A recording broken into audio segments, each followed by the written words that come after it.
Thank you for taking the time to serve as judge for this Enactus competition. Your role is an important part of the competition process, as your evaluation will help decide which teams most effectively fulfilled the Enactus judging criterion. During this video, we'll review what you will see in the competition rooms and the criterion you'll use to judge the teams. We'll talk about the judging tools that have been designed to assist you in evaluating the teams, and we will review the decision-making and voting process. Throughout the video, we'll provide you with some general notes and thoughts to help you in your role as judge. Thank you. And now here is Desi. Thank you. Hi, let's get started. We'll begin with the presentation structure that you will see today. Ready? Each competition room is called a league. While you will only be judging the teams in your league, all the teams in every league are subject to the same format and the same rules. Each team has a maximum presentation time of 25 minutes, including an annual report, a live audiovisual presentation, and a question and answer period. Following the team's introduction by the league coordinator, they will have exactly 3 minutes to hand out their annual report and set up their audio and visual equipment. The team cannot begin their presentation before the 3 minutes has expired. This also gives time for you to read their annual report and get familiar with their projects. Following the setup time, the team has up to 17 minutes for their audio-visual presentation. Please know, teams are not required to use the full 17 minutes, and there's no penalty for finishing early. When the presentation has concluded, there will be a 5-minute question and answer period, and that's when you will have an opportunity to ask brief questions of the team. During the Q&A time, please refrain from making lengthy statements or sharing too many praises of the team.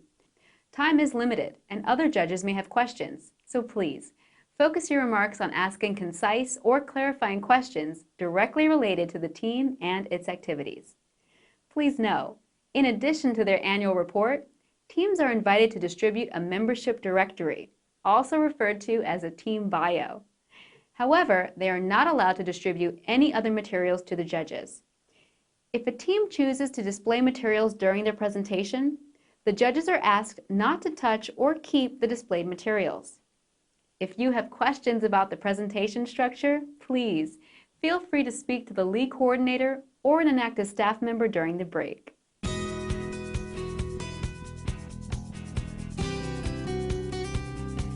Every Enactus team worldwide works within the framework of this same criterion, which reads, which Enactus team most effectively used entrepreneurial action to empower people to improve their livelihoods in an economically, socially, and environmentally sustainable way. This criterion is the sole basis upon which you will evaluate the teams. While it is a single sentence, we have segmented the criterion into 3 parts to make it easier to understand. The first part speaks to entrepreneurial action. This element refers to the approach that Enactus teams take in carrying out their projects. Enactus defines entrepreneurial action as taking the opportunity to use sustainable business and sound economic practices to develop innovative business models based on risk, commitment, and a willingness to follow through. While there are many ways to address needs or problems, what distinguishes the Enactus approach is the belief that by applying sound business and economic concepts, we can create lasting solutions. It is important to note that entrepreneurial action does not mandate that a team launch a business or work solely with entrepreneurs. Using entrepreneurial action refers to the innovative or unique way in which the team addresses the need that they have identified for each of their projects. The second part of the criterion is empower people. Teams directly empower individuals when the project beneficiaries take the skills and knowledge they learn during the initial stages of the project and implement them in their lives. A collaborative approach is key when working with the target audiences to ensure long-term empowerment solutions. The third part of the criterion addresses improving livelihoods. While the first 2 parts of the criterion speak to the process that teams take in their projects, Improving livelihoods speaks to the outcomes. A livelihood is the means and activities involved in sustaining an individual's life. Livelihoods are fueled by what are known as livelihood assets. There are 5 categories of livelihood assets. Financial assets, the financial resources available to an individual, such as income from a job or access to financial services.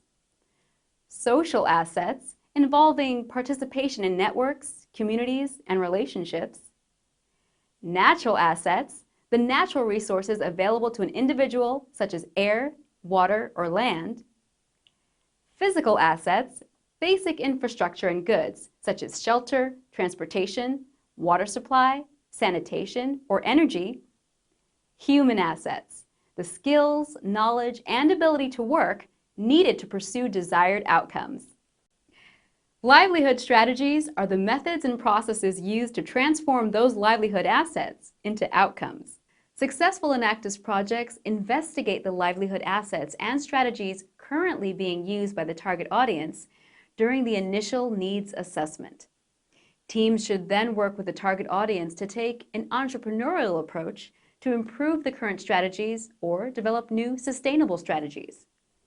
Livelihood outcomes are the positive changes the project beneficiaries experience during or after participating in Enactus projects.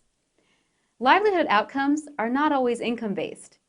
Positive livelihood outcomes may be better health, less vulnerability, environmentally sustainable use of natural resources, or food security.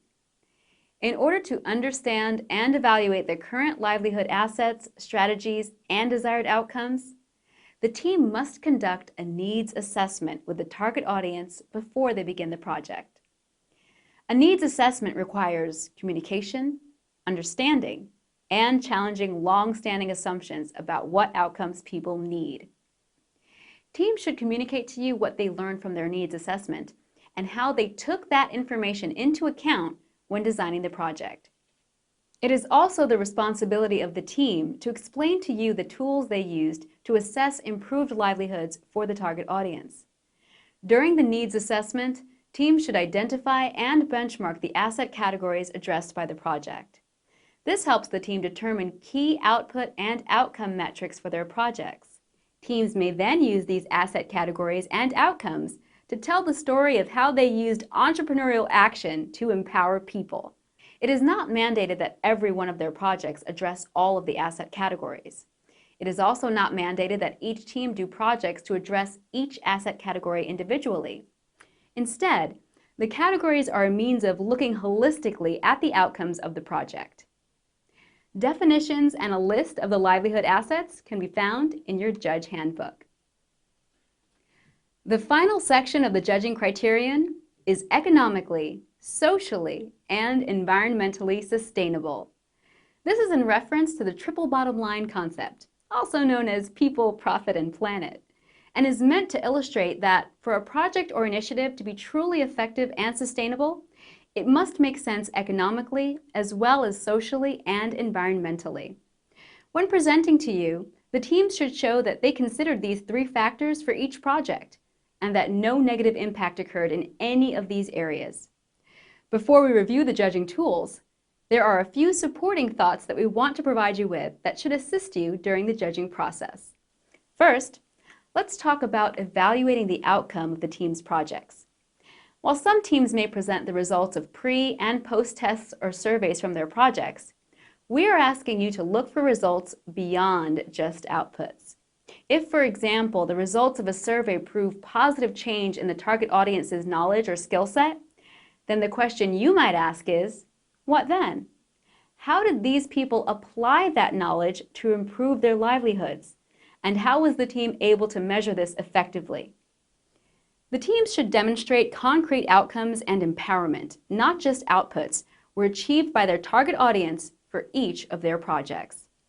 With that understanding in place, there are a few additional points that are important for you as you make your analysis of the teams. Some teams will have projects with multiple phases that might even take place over multiple years. It is important that each team clearly communicate results from the current academic year, not just on ideas, plans, or previous results. Projects that clearly demonstrate improved livelihoods should be evaluated significantly higher than those whose full impact has yet to materialize. It is not uncommon for teams to collaborate with other organizations on projects. It is very important that the team clearly define who they collaborated with and what the team role and contributions were. Teams should clearly report to you the degree of impact they can legitimately and fairly take credit for. Teams are not required to conduct international projects. Although it may be impressive to see that some teams are able to impact those outside their home country, international activity should not automatically warrant the team additional credit in your evaluation.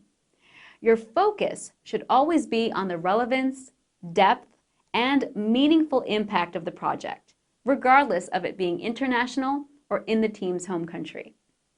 And finally, we strongly encourage you to seek clarification during the question and answer section if you feel any aspects of the team's projects, partnerships, and/or outcomes are not clearly defined in their annual report or live presentation.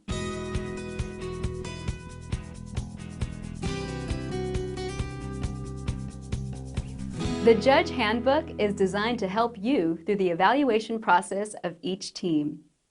Within the document, you will find information on the competition process, the Enactus judging criterion and definitions, individual team evaluation forms, and a cumulative evaluation form. Let's focus in depth on the individual team evaluation and cumulative evaluation forms that you will use in your evaluation and scoring of the teams. The individual team evaluation form is separated into 3 sections: seeing opportunity, taking action, and enabling progress. For each section and the elements within them, the form provides a scale for you to evaluate the success of the team in achieving the particular item. For example, for the first section, seeing opportunity. Under this section, you will rate the team on their effectiveness in conducting a thorough needs assessment with the target audience. Using the scale of insufficient to excellent, you will evaluate how you felt the team addressed this through their annual report and/or live presentation. As you will see, the form provides you space to give the team valuable insights or suggestions related to their projects and activities. There is also an optional section where you may give constructive feedback on the team's ability to communicate results through their annual report and audiovisual presentation. We strongly encourage you to provide as much feedback as possible through these individual team evaluation forms. Okay, let's take a look at the cumulative evaluation form. Before the first team presents in your league, please take a few minutes to write in the names of each of the teams at the top of this form in the order that they will present. Also at the top of the form is an overall assessment legend, which you will use as a basis for final marks and rankings. After each team presents, you will look at what you recorded on the individual team evaluation form for each item and give the team an appropriate mark on the cumulative evaluation form. For example, for Team ABC, if your assessment of conducting a thorough needs assessment with a target audience was that the team did excellent, then you would enter an E in the relevant box for Team ABC. The cumulative evaluation form, which we just reviewed, will serve as your guide to ranking the teams at the conclusion of the competition day. After the final presentation, you'll finish completing the form and then use this information to give each team a ranking, with 1 being your first choice. It is essential that each team receive a different ranking as no ties are allowed. Once all judges have completed their cumulative evaluation forms and ranked the teams, your league coordinator or a member of the Enactus staff will guide you through the final stage of the voting process to pick an overall winner from your league. It is very important that judges, league coordinators, and Enactus staff members not engage in conversation about the results before or during the voting process. The ranking of teams is an individual decision made by each judge. Please note that the results from the league must remain confidential until they are announced at the awards ceremony.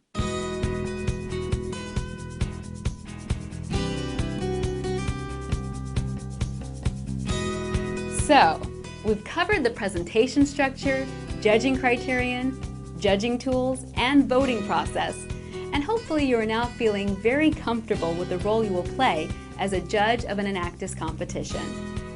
Just one final thought for you as you prepare to serve as a judge. You'll most certainly see some teams today with very sophisticated presentations that use the latest in print and electronic technology. While presentation excellence and creativity is encouraged, it is your responsibility as a judge to look past it.